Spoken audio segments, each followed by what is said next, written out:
Good morning. This is Bonnie Gwin, and I'm reporting out on day 2 of Davos.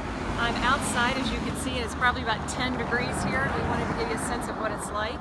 And in a moment, I'm going to tell you a little bit more about day 2 and what happened.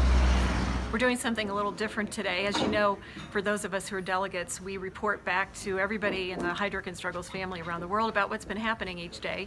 Hopefully you read Krishnan's overview yesterday. It was great. And I'm reporting to you on day 2. We thought we'd try a video instead so you get kind of a sense for what's going on. I'm standing on the stage where we had a terrific sellout crowd this morning to talk about Colin Price and Leadership Consulting's book launch, Accelerating Performance. It was terrific. I walked over here, it was 5 degrees this morning, but I got into our breakfast. It was a really warm reception, which was good because I was freezing by then. We had a sellout group of executives, clients, candidates, prospective clients who were here to learn about how the research that Colin and his team have done over the past 4 years has really translated into learnings that they can take back to their leadership teams and that we can all take back and use together. It was absolutely terrific and lots of good interaction.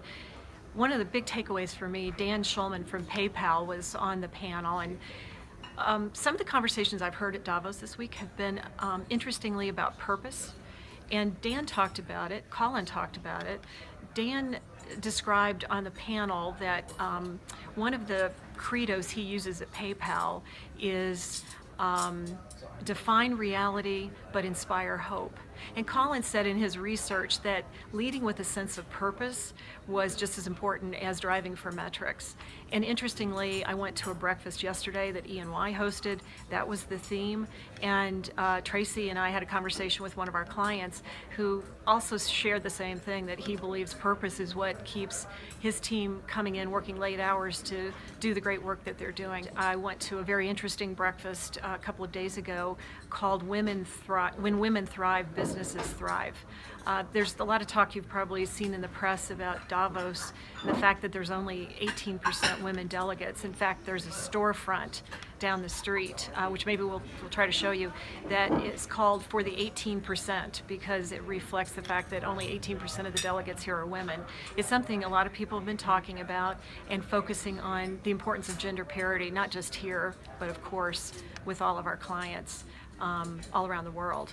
As always at Davos, there were probably 30 or 40 panels going on clean energy and artificial intelligence and all kinds of really interesting topics. And we did probably 20 bilateral meetings yesterday with different clients that all of you have helped us organize, and we'll be reporting back to all of you on the results of those.